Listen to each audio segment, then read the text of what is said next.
Hello ಸ್ನೇಹಿತರೆ, Uma's life style YouTube ಚಾನಲ್ಗೆ ಸುಸ್ವಾಗತ.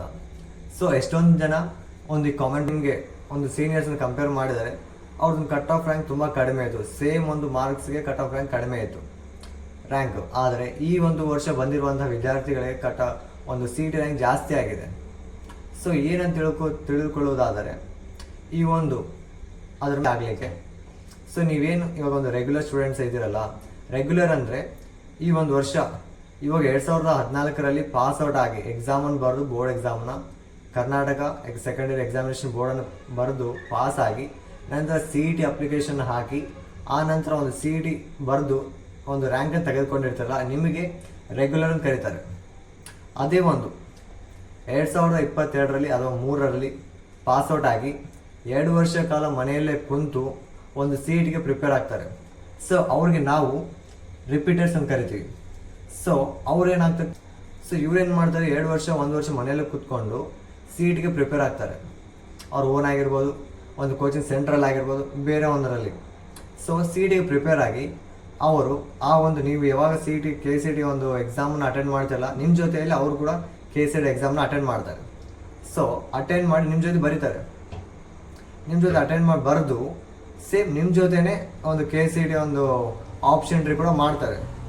ಸೊ ನೀವು ಎಷ್ಟು ಜನ ಇದ್ದೀರಲ್ಲ, 1 ಲಕ್ಷ ಜನ ಇದ್ದೀರಲ್ಲ ನೀವೊಂದು ಕರ್ನಾಟಕದಲ್ಲಿ ಒಂದು ಸಿ ಟಿ ಆಪ್ಷನ್ ಕೌನ್ಸಿಲಿಂಗಲ್ಲಿ ಪಾರ್ಟಿಸಿಪೇಟ್ ಮಾಡೋರು, ನಿಮ್ಮ ಜೊತೆಯಲ್ಲಿ ಒಂದು ರಿಪೀಟರ್ಸ್ ಬಂದು ಸೇರಿದರೆ ಒಂದು 50,000 ಅಥವಾ ಒಂದು 30,000 ಜನ ಬಂದು ನಿಮ್ಮ ಜೊತೆ ರಿಪೀಟರ್ಸ್ ಸೇರಿದರೆ ನಿಮ್ಮ ಒಂದು ಆಟೋಮೆಟಿಕ್ಲಿ ಕಾಲೇಜ್ ನಿಮ್ಮದೊಂದು C T rank automatically increase ಆಗುತ್ತೆ. ಯಾಕಂದರೆ ನೀವು ರೆಗ್ಯುಲರ್ 1 ಲಕ್ಷ ಇದ್ದು, ಹಾಗೆಯೇ ಒಂದು ರಿಪೀಟರ್ಸ್ ಒಂದು 50,000 ಜನ ಇದ್ದು 1,50,000 ವರ್ಷಕ್ಕೆ ಬಂದರೆ ನಿಮ್ಮ ಪ್ರಕಾರ ಏನಪ್ಪ ಅಂದರೆ 1 ಲಕ್ಷ ಜನರಿಗೆ ಸಾಕಾಗುವಂಥ ಸೀಟ್ಗಳು ಜಾಸ್ತಿನೇ ಇರ್ತವೆ.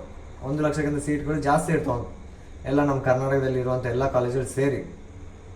ಆದರೆ ಈ ಒಂದು 50,000 ಜನ ಹೆಚ್ಚಿಗೆ ಆಗೋದ್ರಿಂದ ಸೀಟ್ಗಳ ಕೊರತೆ ಆಗುತ್ತೆ. ಹಾಗಾಗಿ ಕಾಲೇಜ್ನ ನಮ್ಮ ಒಂದು ಸಿ ಟಿ ರ್ಯಾಂಕನ್ನು ಜಾಸ್ತಿ ಮಾಡ್ತಾರೆ. ಅದು ಹೆಂಗೆ ಪ್ರಭಾವ ಬೀಳುತ್ತೆ ಅಂತ ನಿಮ್ಮ ಒಂದು ಮಾರ್ಕ್ಸ್, ಹಾಗೆಯೇ ಒಂದು ರಿಪೀಟರ್ಸ್ ಒಂದು ಮಾರ್ಕ್ಸ್, ಅವರು ನಿಮ್ಗಿಂತ ಚೆನ್ನಾಗಿ ಮಾಡಿರ್ತಾರೆ ರಿಪೀಟರ್ಸ್. ಏಕೆಂದರೆ 1 ವರ್ಷಗಳ ಕಾಲ ಕುಂತು ಕಷ್ಟಪಟ್ಟು ಓದಿರ್ತಾರೆ. ಸೊ ಓದಿದ್ರಿಂದ ಅವರೊಂದು ಸಿ ಟಿ ರ್ಯಾಂಕ್ ಚೆನ್ನಾಗಿ ಬರುತ್ತೆ. ಅದರಲ್ಲಿ ಪರ್ಸೆಂಟೇಜ್ ಚೆನ್ನಾಗಿ ಮಾಡಿರ್ತಾರೆ ಸ್ಟಾರ್ಟಿಂಗಲ್ಲೇ.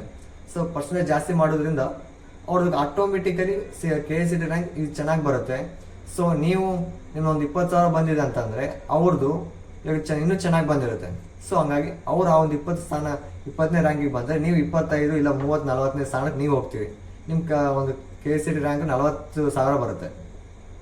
ಸೊ ನಿಮ್ಮ ಒಂದು ಅವ್ರಿಲ್ಲ ಅಂದರೆ ನಿಮ್ಮದು 20,000 ರ್ಯಾಂಕ್ ಬರ್ಬೋದಿತ್ತು.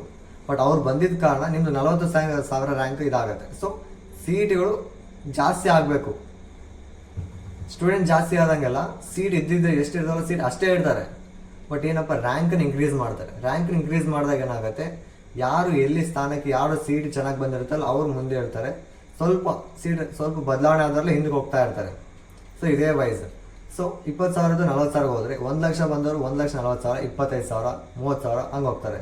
1,50,000 ಬಂದವರು 70,000, 80,000, ಒಂದು 20,000, ಒಂದು 10,000 ಹೆಂಗಂತ ಹಂಗೆ ಇನ್ಕ್ರೀಸ್ ಆಗುತ್ತೆ.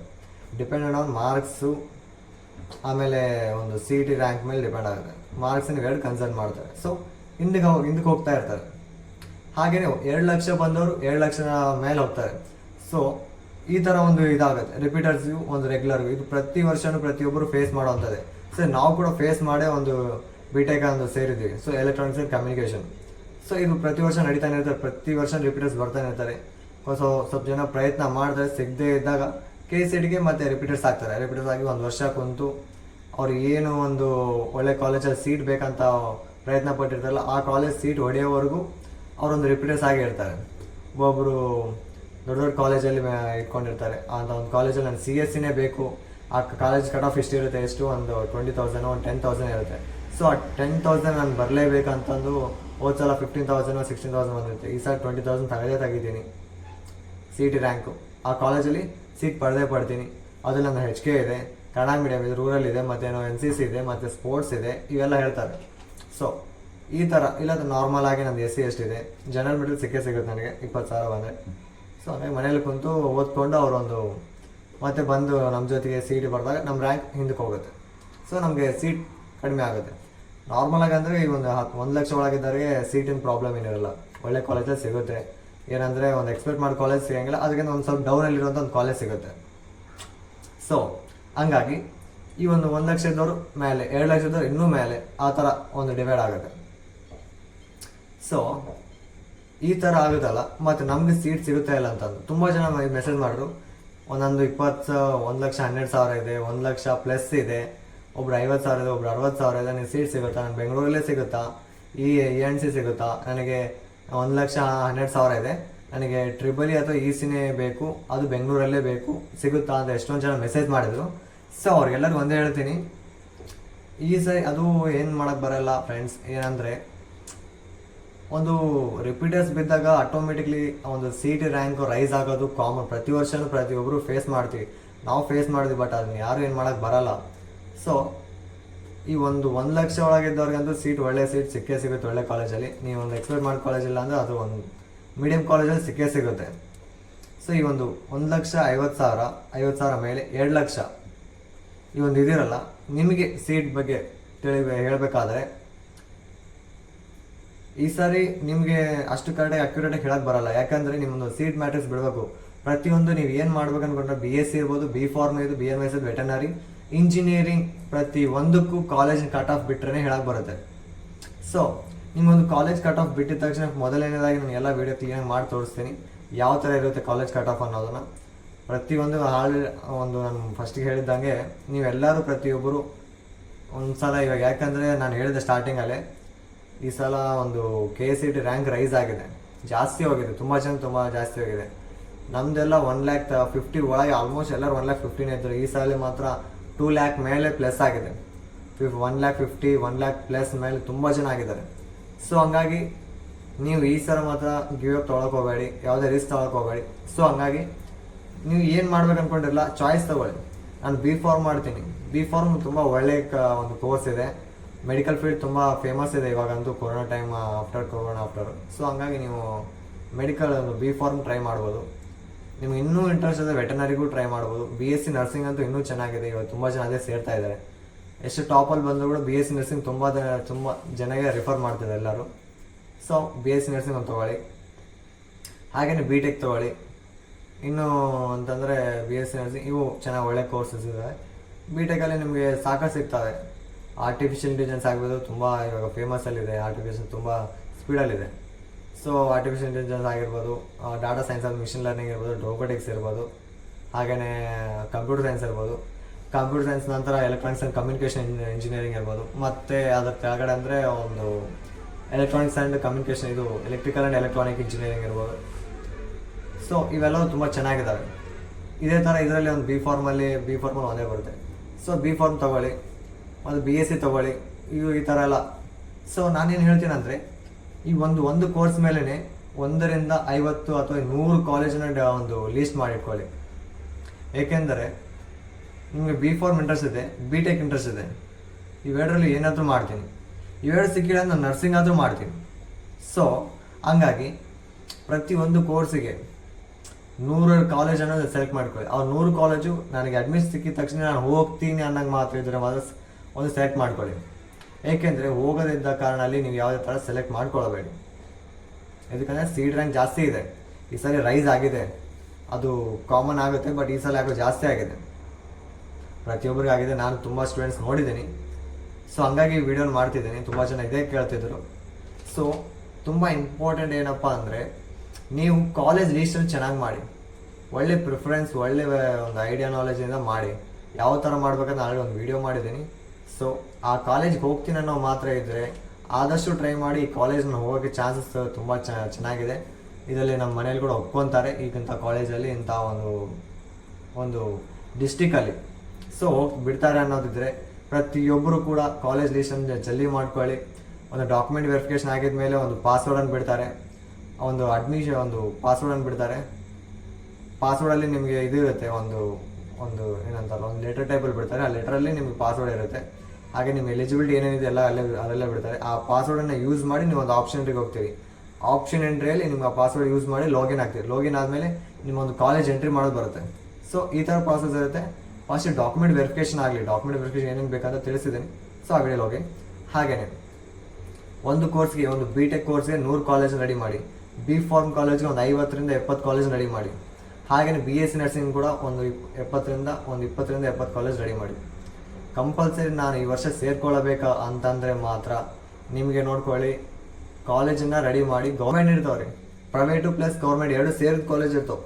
ಸೊ ಹಂಗಾಗಿ ಎಲ್ಲ ಸೈಡ್ ಮಾಡ್ಕೊಳ್ಳಿ ಅಥವಾ ಅದ್ರ ಮುಂದೆ ಬರ್ಕೊಂಡು ಇಟ್ಕೊಳ್ಳಿ, ಇಂಥ ಕಾಲೇಜನ್ನ ಈಗ ಒಂದು ಸಬ್ಜೆಕ್ಟ್ನ ಇಂಥ ಒಂದು ಕೋರ್ಸ್ನ ತಗೊಳ್ತೀನಿ, PCನೋ CSEನೋ ರೋಬೋಟಿಕ್ಸೋ ಮಿಷನ್ ಲರ್ನಿಂಗು ಮತ್ತು ಅಥವಾ ಆರ್ಟಿಫಿಷಿಯಲ್ ಇಂಟೆಲಿಜೆನ್ಸು ಈ ಥರ ಒಂದು ಸಪ್ರೇಟ್ ಮಾಡಿಟ್ಕೊಳ್ಳಿ.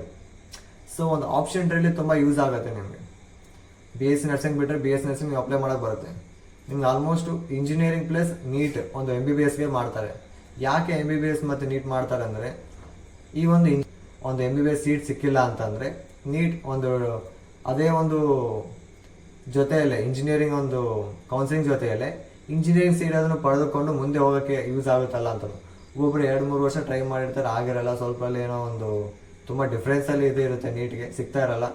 ಸೊ ಆಯಿತು, ತುಂಬ ದಿನ ಆಗಿದೆ, ನಾನು ಹೆಂಗಾದ್ರು ಕಂಟಿನ್ಯೂ ಮಾಡ್ತೀನಿ, BTech ಆದರೂ ಕಂಟಿನ್ಯೂ ಮಾಡ್ತೀನಿ, ಇದಾದರೂ ಮುಗಿಯುತ್ತೆ. ನಾನು ಇಷ್ಟು ದಿನ ಟ್ರೈ ಮಾಡಿದ್ರೆ ಸಿಗಲಿಲ್ಲ ನನಗೆ ನೀಟಲ್ಲಿ. ಸೊ ಹಂಗಾಗಿ ಎರಡನ್ನು ಕಂಟಿನ್ಯೂ ಮಾಡ್ತಾರೆ. ಯಾವ ಸಿಕ್ಕರೆ ಅದಕ್ಕೆ ಹೋಗೋಣ ಅನ್ನೋ ತುಂಬ ಜನ ಐಡಿಯಾಲಜಿ ಇರ್ತಾರಲ್ಲ. ಸೊ ಹಂಗಾಗಿ ಎರಡು ಒಂದೇ ಸಲ ಮಾಡ್ತಾರೆ. ಇವೆರಡು ಆಗಿದ್ಮೇಲೆ BSc ನರ್ಸಿಂಗ್ ಆಗುತ್ತೆ. ಸೊ ಆದಷ್ಟು ಎಲ್ಲರೂ ಒಂದು ಕಾಲೇಜ್ ರೆಡಿ ಮಾಡಿಟ್ಕೊಳ್ಳಿ, 100 ಕಾಲೇಜ್ ರೆಡಿ ಮಾಡಿಟ್ಕೊಳ್ಳಿ. ಸರ್ ಸೀಟ್ ರ್ಯಾಂಕ್ ರೈಸ್ ಆಗಿದೆ, ಯಾವ ಕಡೆ ಸಿಕ್ಕರೆ ಆ ಕಡೆ ಹೋಗೋಕ್ಕೆ ಚಾನ್ಸಸ್ ಇರುತ್ತೆ. ಸೊ 100 ಕಾಲೇಜ್ ಯಾವ ಥರ ಇರಬೇಕು, ನಾನು ಆ ಕಾಲೇಜ್ಗೆ ಸಿಕ್ಕರೆ ಪಕ್ಕ ಹೋಗ್ತೀನಿ, ಫೆಸಿಲಿಟೀಸ್ ಇದ್ದಾವೆ ನನಗೆ ಅನ್ನೋ ಥರ ಇದ್ದರೆ ಆ ಕಾಲೇಜ್ನ ರೆಡಿ ಮಾಡಿ ಇಟ್ಕೊಳ್ಳಿ. ಆಪ್ಷನ್ ಇದು ಮಾಡೋಕ್ಕೆ ಬರುತ್ತೆ. ಸೊ ಹಾಗೆಯೇ ಯಾವುದೇ ಕಾರಣಕ್ಕೂ ಒಂದು ಸೀಟ್ ರ್ಯಾಂಕ್ ಜಾಸ್ತಿ ಬಂದಿದೆ, ನನ್ನ ಕಾಲೇಜ್ ಸಿಗೋಂಗಿಲ್ಲ ಅಂತ ನೀವೇ ತಪ್ಪಾಗಿ ತಿಳ್ಕೊಂಡು ಒಂದು ಆಪ್ಷನರಿ ಮಾಡದೇ ಇರೋದು ಅಥವಾ ಡಾಕ್ಯುಮೆಂಟ್ ವೆರಿಫಿಕೇಶನ್ ಅಟೆಂಡ್ ಆಗದೇ ಇರೋದು, ಈ ಥರ ಮಾತ್ರ ಮಾಡೋಕ್ಕೆ ಹೋಗಬೇಡಿ. ನೀವು ಯಾವ ಒಂದು ಕಾಲೇಜಲ್ಲಿ ಏನೋ ಒಂದು ಕೋರ್ಸನ್ನು ಇಷ್ಟಪಟ್ಟಿದ್ರಲ್ಲ ಅದು ಸಿಕ್ಕೇ ಸಿಗುತ್ತೆ. ಲಾಸ್ಟ್ವರೆಗೂ ಟ್ರೈ ಮಾಡದೆ ಬಿಟ್ಟರೆ ತಪ್ಪಾಗುತ್ತೆ, ಹೌದಲ್ವಾ? ಸೊ ಟ್ರೈ ಅಂತೂ ಮಾಡಿ, ಲಾಸ್ಟ್ ರೌಂಡಲ್ಲಿ ನಿಮಗೆ ಪಕ್ಕ ಸಿಕ್ಕೇ ಸಿಗುತ್ತೆ. ಅದರಲ್ಲಿ BTechಲ್ಲಿ ನಂದು ಒಂದು ಅಭಿಪ್ರಾಯ ಹಾಗೆ ನನ್ನ ಎಕ್ಸ್ಪೀರಿಯೆನ್ಸ್ನ ಹೇಳ್ತೀನಿ ನೋಡಿ. BTechಲ್ಲಿ ಮಾತ್ರ ನೀವು ಲಾಸ್ಟ್ ರೌಂಡ್ವರೆಗೂ ಟ್ರೈ ಮಾಡಿರಂದರೆ ನಿಮ್ಮ ಕಾಲೇಜಲ್ಲಿ 10ರಿಂದ 20 ಸೀಟ್ವರೆಗೂ ಖಾಲಿ ಇದ್ದಾವೆ. ಲಾಸ್ಟ್ ಮೂಮೆಂಟಲ್ಲಿ ನೀವು ಒಂದು ಇಷ್ಟಪಟ್ಟಿದಂಥ ಒಂದು ಕಾಲೇಜಲ್ಲಿ 4ರಿಂದ 5 ಸೀಟ್ ಉಳ್ಕೊತಾರೆ. ಒಂದೊಂದು ಬಿಗ್ಗೆಸ್ಟ್ ಕಾಲೇಜ್ ಇರ್ತಾವಲ್ಲ, ಆ ಕಾಲೇಜಲ್ಲಿ ಕ್ಯಾಂಪಸ್ ಎಲ್ಲ ಇರುತ್ತೆ, ಇನ್ಫ್ರಾಸ್ಟ್ರಕ್ಚರ್ ಚೆನ್ನಾಗಿರುತ್ತೆ. ಅಂಥ ಒಂದು ಕಾಲೇಜಲ್ಲಿ 5ರಿಂದ 10 ಸೀಟ್ಗಳು ಖಾಲಿ ಇರ್ತವೆ. ಒಂದು ಮೀಡಿಯಮ್ ಕಾಲೇಜಲ್ಲಿ 20 ಸೀಟ್ವರೆಗೂ ಖಾಲಿ ಇರ್ತವೆ. ನಾವೇ ಅನ್ಕೊತೀವಿ ಫುಲ್ ಆಗಿದೆ ಅನ್ಕೊತೀವಿ, ಬಟ್ ಫುಲ್ ಆಗಿರಲ್ಲ. ಪ್ರತಿ ವರ್ಷ ತುಂಬ ಸೀಟ್ಗಳು ಖಾಲಿ ಇದ್ದಾವೆ. ಸೊ ಹಂಗಾಗಿ ಯಾವುದೇ ಮುಖ್ಯವಾದ ವಿಷಯ ಏನಂದರೆ, ನೀವು ಫಸ್ಟ್ ರೌಂಡಲ್ಲಿ ಸಿಕ್ಕಿಲ್ಲ, ಸೆಕೆಂಡ್ ರೌಂಡಲ್ಲಿ ಸಿಕ್ಕಿಲ್ಲ, ಥರ್ಡ್ ರೌಂಡಲ್ಲಿ ಎಲ್ಲೆಲ್ಲಿ ಸೀಟ್ ಇದಾವಲ್ಲ, ನೀವು ಲಾಸ್ಟ್ ಥರ್ಡ್ ರೌಂಡಲ್ಲಿ ಯಾರ್ಯಾರಿಗೆ ಸೀಟ್ ಸಿಕ್ಕಿಲ್ಲಲ್ಲ ಅವ್ರು ಪ್ರತಿಯೊಬ್ಬರು ಥರ್ಡ್ ರೌಂಡಲ್ಲಿ ಪಕ್ಕಾ ಸೀಟ್ ಸಿಕ್ಕೇ ಸಿಗುತ್ತೆ. ಅಲ್ಲಿ ಸಿಗಲಿಲ್ಲ ಅಂದರೆ ಸೀಟ್ ಜಾಸ್ತಿ ಉಳ್ಕೊಂಡಿರ್ತಾವೆ, ಪ್ರತಿ ಕಾಲೇಜಲ್ಲಿ ಸೀಟ್ ಉಳ್ಕೊಂಡಿರ್ತಾವೆ. BTechಲ್ಲಿ ಆಲ್ಮೋಸ್ಟ್ ಬಿ ಫಾರ್ಮಲ್ಲಿ ಉಳ್ಕೊಂಡಿರ್ತಾವೆ. ಏಕೆಂದರೆ ಪ್ರತಿಯೊಬ್ಬರು ಸೀಟ್ ಬರೋದು ಪ್ರತಿಯೊಬ್ಬರು ಬರೋಂಗಿಲ್ಲ. ಒಂದು BTech ಮಾಡಲಿ, ಬಿ ಫಾರ್ಮ್ ಮಾಡೋಣ, BSc ಮಾಡೋಣ, ವೆಟರ್ನರಿ ಮಾಡೋಣ, ನೀಟ್ ಬರೆಯೋಣ ಅಂತ. ಒಬ್ಬೊಬ್ಬರು ಬ್ಯಾಕ್ಲಾಗ್ ಒಂದು ಸಬ್ಜೆಕ್ಟ್ಸ್ ಹೋಗಿರ್ತಾವೆ. ಸಬ್ಜೆಕ್ಟ್ಸ್ ಹೋದ್ಮೇಲೆ ಏನಾಗ್ತಾರೆ, ಆಟೋಮೆಟಿಕ್ ಅವರು ಪ್ಯಾರಾಮೆಡಿಕಲು, ಒಂದು BCom BA ಈ ಥರ ತಗೊತಾರೆ. ಒಬ್ಬರು ರಿಪೀಟರ್ಸ್ ಆಗ್ತಾರೆ, ಒಬ್ಬೊಬ್ಬರು ನೀಟಿಗೆ ರಿಪೀಟರ್ಸ್ ಆಗ್ತಾರೆ, ಒಬ್ಬರು ಬಿ ಫಾರ್ಮ್ ಹೋಗ್ತಾರೆ, ಒಬ್ಬರು BSc ಹೋಗ್ತಾರೆ, ಹೌದಲ್ವಾ? ಸೊ ಸೀಟ್ ಅಂತೂ ಸಿಕ್ಕೇ ಸಿಗುತ್ತೆ. ಲಾಸ್ಟ್ ರೌಂಡ್ ಟ್ರೈ ಮಾಡಿ, ಕಟ್ ಆಫ್ ನೋಡ್ರಿ. ಪ್ರತಿ ಕಾಲೇಜಿಂದು ಕಟ್ ಆಫ್, ನನಗೆ ಏನೋ ಒಂದು ಕಾಲೇಜ್ ಫಿಲ್ ಮಾಡಿಬಿಟ್ಟೆ ಅಂತಂದು ಮಾಡೋಕ್ಕೋಗ್ಬೇಡಿ. ಸೊ ನಾನು ಇನ್ನೊಂದು ವೀಡಿಯೋ ಮಾಡಿಕೊಡ್ತೀನಿ. ಕಟ್ ಆಫ್ನ ಮಾತ್ರ ಯಾವುದೇ ಕಾರಣ ಮಿಸ್ ಮಾಡಬಾರ್ದು. ಕಟ್ ಆಫ್ ತುಂಬ ಇಂಪಾರ್ಟೆಂಟ್. ಕಾಲೇಜಿನ ಕಟ್ ಆಫ್ ಅಂತಂದರೆ ಆ ಕಾಲೇಜ್ನವ್ರು ಇಟ್ಟಿರುವಂಥ ಒಂದು ರ್ಯಾಂಕು. ಪ್ರತಿಯೊಂದು ಕಾಲೇಜಿಗೆ ಒಂದು ರ್ಯಾಂಕ್ ಇರುತ್ತೆ, ಅಂದರೆ ಅವ್ರು ಎಕ್ಸಾಮ್ ಬರೆಯಲ್ಲ. ಆ ಕಾಲೇಜ್ಗೆ ಇರುವಂಥ ಒಂದು ಫೇಮಸ್ ಅದಕ್ಕೊಂದು ಒಂದು ಇದಿರುತ್ತೆ, ಅದಕ್ಕೊಂದು ಸ್ಟೇಜ್ ಇರುತ್ತೆ. ಸೊ ಅವ್ರು ಇಟ್ಟಿರುವಂಥ ಒಂದು ಕಟ್ ಆಫ್ ಇಟ್ಟಿರ್ತಾರೆ. ಆ ಕಟ್ ಆಫು ನಮ್ಮ ಸೀಟ್ ರ್ಯಾಂಕ್ ಮ್ಯಾಚ್ ಆದರೆ ನಮ್ಮ ಸೀಟ್ ಸಿಗುತ್ತೆ. ಸೊ ಹಂಗಾಗಿ ಲಾಸ್ಟ್ ರೌಂಡ್ ಟ್ರೈ ಮಾಡಿ. ಹಾಗೆ ಇನ್ನೊಂದು ಚಾನ್ಸ್ ಏನಪ್ಪ ಅಂದರೆ, ಥರ್ಡ್ ರೌಂಡ್ ಆದಮೇಲೆ ಇನ್ನೊಂದು ರೌಂಡ್ ಇರುತ್ತೆ. ಸೀಟ್ಸು ಪ್ರತಿ ಒಂದು ಕರ್ನಾಟಕ ಸ್ಟೇಟಲ್ಲಿ ತುಂಬ ಕಾಲೇಜ್ ಸೀಟ್ಸು ಉಳ್ಕೊಂಡ್ಬಿಟ್ಟಿರ್ತಾವೆ. ಏನು ಮಾಡ್ಬೇಕು ಅವರು, ಹೌದಲ್ವಾ? ಸೊ ಆ ಸೀಟ್ಸ್ನ ಫಿಲ್ ಮಾಡೋಕ್ಕಂತಲೇ ಕರ್ನಾಟಕ ಎಕ್ಸಾಮಿನೇಷನ್ ಅಥಾರಿಟಿ ಅವರು ಮತ್ತೆ ಒಂದು ಎಕ್ಸ್ಟ್ರಾ ರೌಂಡ್ ನಡೆಸ್ತಾರೆ. 3 ರೌಂಡ್ ಆದಮೇಲೆ ಒಂದು ಎಕ್ಸ್ಟ್ರಾ ರೌಂಡ್ ಮಾಡಿ ಎಲ್ಲೆಲ್ಲಿ ಸೀಟ್ಸ್ ಇದಾವಲ್ಲ ಎಲ್ಲ ಕಡೆ ಫಿಲ್ ಮಾಡೋಕ್ಕೆ ಟ್ರೈ ಮಾಡ್ತಾರೆ. ಸೊ ಹಂಗಾಗಿ ಪ್ರತಿಯೊಬ್ಬರಿಗೂ ಬೇಕಾದ ಕಾಲೇಜಲ್ಲಿ ಸಿಗುತ್ತೆ ಸೀಟ್. ಅಲ್ಲಿ ಸಿಗಲಿಲ್ಲ ಅಂದ್ರೆ ಒಂದು ಮೀಡಿಯಂ ಕಾಲೇಜ್ ಸಿಗುತ್ತೆ. ಹಂಗಾಗಿ ಯಾರೂ ಕೂಡ ಮಿಸ್ ಮಾಡದೆ ಕಾಲೇಜನ್ನು ಅಟೆಂಡ್ ಮಾಡಿ, ಒಂದು ಡಾಕ್ಯುಮೆಂಟ್ ವೆರಿಫಿಕೇಷನ್ ಕೌನ್ಸಿಲಿಂಗ್ನ ಅಟೆಂಡ್ ಮಾಡಿ, ಓಕೆನಾ. ಪಕ್ಕಾ ಸೀಟ್ ಸಿಕ್ಕೇ ಸಿಗುತ್ತೆ, ಯಾವುದೇ ಒಂದು ಡಿಸ್ಕರೇಜ್ ಮಾಡಬೇಡ್ರಿ. ಪ್ರತಿಯೊಬ್ಬರು ಪಾರ್ಟಿಸಿಪೇಟ್ ಮಾಡಿ, ನಿಮ್ಗೊಂದು ಐಡಿಯಾ ಬರುತ್ತೆ. ನೆಕ್ಸ್ಟ್ ಟೈಮ್ ಒಂದು ಕೇಸಿಗೆ ನೀವೊಂದು ಒಂದೇನಾದರೂ ಇಷ್ಟಪಡೋ ರಿಪೀಟರ್ಸ್ ಆದರೂ ಕೂಡ ನೆಕ್ಸ್ಟ್ ನಿಮಗೆ ಒಂದು ಐಡಿಯಾ ಬರುತ್ತೆ, ಯಾವ ಥರ ಇರುತ್ತೆ, ಯಾವ ಥರ ಫೀಲ್ ಮಾಡಬೇಕು ಅನ್ನೋದು. ಸೊ ನಾಲೆಜ್ ಇಲ್ಲದಂಗೆ ಎಲ್ಲಿಗೆ ಹೋಗಬೇಡಿ, ಓಕೆನಾ. ಹಾಗೆಯೇ ಲೈಕ್ ಮಾಡಿ, ಶೇರ್ ಮಾಡಿ, ಸಬ್ಸ್ಕ್ರೈಬ್ ಮಾಡಿ. ತುಂಬ ಯೂಸ್ಫುಲ್ ಇದೆ ಅಂತ ತಿಳ್ಕೊಳ್ತಿದ್ದೀನಿ. ಹಾಗೆಯೇ ಇನ್ನೊಂದು ನೆಕ್ಸ್ಟ್ ವೀಡಿಯೋಲಿ ನಾನು ಹೇಳೋದು, ಏಕೆಂದರೆ ಇದೊಂದು ಪ್ರತಿಯೊಬ್ಬರು ಫೇಸ್ ಮಾಡಿರೋಂಥ ಒಂದು ಎಕ್ಸ್ಪೀರಿಯೆನ್ಸನ್ನು ನಾನು ಹೇಳ್ತಿರ್ತೀನಿ. ಸೊ ಹಾಗಾಗಿ ಲೈಕ್ ಮಾಡಿ, ಶೇರ್ ಮಾಡಿ.